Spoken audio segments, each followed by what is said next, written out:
రాజధాని ప్రాంత అభివృద్ధిలో కీలక ఘట్టం ప్రారంభమైంది. అమరావతి రాజధాని కోసం భూములు ఇచ్చినటువంటి రైతులకు ఇవ్వాల్సినటువంటి రిటర్నబుల్ ప్లాట్లు యొక్క మౌలిక సదుపాయాలకు సంబంధించినటువంటి పనులు మాత్రం చురుగ్గా సాగుతూ ఉన్నాయి. మౌలిక వసతులు కల్పనపై సిఆర్డీ అధికారులు ప్రత్యేకమైనటువంటి దృష్టి సారించారు. ప్లాట్లు అప్పగింతకు ముందుగానే పూర్తి చేయాల్సినటువంటి కీలకమైనటువంటి రోడ్లు, డ్రైనేజీ, తాగునీటి వంటి పనులు నిర్ణీత గడువులోపు పూర్తి చేసేందుకు యంత్రాంగం మాత్రం నిరంతరం పర్యవేక్షిస్తూ ఉంది.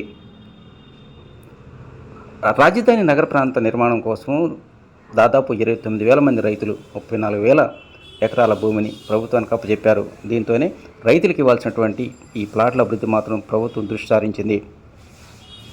లేఅవుట్ ప్లాట్లలో సరిహద్దులు గుర్తించడంతో పాటు 40 అడుగులు 60 అడుగులు విస్తరణతో రోడ్డు నిర్మాణ పనులు చేపట్టారు.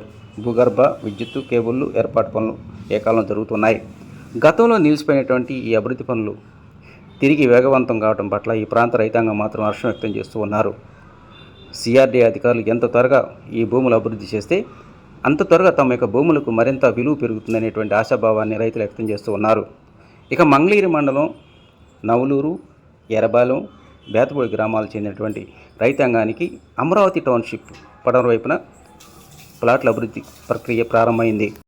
ప్రైవేటు వెంచర్లకు ధీటుగా ఈ ప్లాట్ల అభివృద్ధి ప్రక్రియ ప్రారంభమైందని చెప్పుకోవాలి. గతంలో నిలిచిపోయినటువంటి అభివృద్ధి పనులు తిరిగి వేగం పుంజుకోవడం పట్ల ఈ ప్రాంత రైతాంగం మాత్రం హర్షం వ్యక్తం చేస్తూ ఉన్నారు. సిఆర్డీ అధికారులు ఎంత త్వరగా భూములు అభివృద్ధి చేస్తే అంత త్వరగా తమ యొక్క భూముల విలువ పెరుగుతుందనేటువంటి ఆశాభావాన్ని రైతులు వ్యక్తం చేస్తూ ఉన్నారు. ఇక మంగళగిరి నగర పరిధిలో ఉన్నప్పటికీ ఎంతో కాలంగా అభివృద్ధికి దూరంగా ఉన్నటువంటి అమరావతి టౌన్షిప్కు మాత్రం మంచి రోజులు వచ్చాయని చెప్పుకోవాలి. కారణం ఇప్పటికే ఈ టౌన్షిప్కు ఉత్తరం వైపున రైతుల ప్లాట్ల అభివృద్ధి ఒకవైపు, అదేవిధంగా ప్లాట్లకు ఉత్తరం వైపున అంటే నీరుకొండ దగ్గర నుంచి మంగళగిరి రైల్వే స్టేషన్ వరకు దాదాపు 200 అడుగుల విస్తరణతో భారీ రోడ్ నెంబర్ 40 నిర్మాణ పనులు సాగుతూ ఉన్నాయి. అదేవిధంగా ఈ రోడ్డుకి ఉత్తర వైపున అంటే తాడేపల్లి మండలం పెనమాక దగ్గర నుంచి అమరావతి టౌన్షిప్ గుండా నిడమర్ రోడ్ వరకు N5 రోడ్డు, ఇట్లా అన్ని వైపుల నుంచి రోడ్డు నిర్మాణాలు ఒకవైపు, రైతుల ప్లాట్లు అభివృద్ధి మరోవైపు. దీంతోనే ఈ టౌన్షిప్కి మాత్రం మంచి రోజులు వచ్చాయి.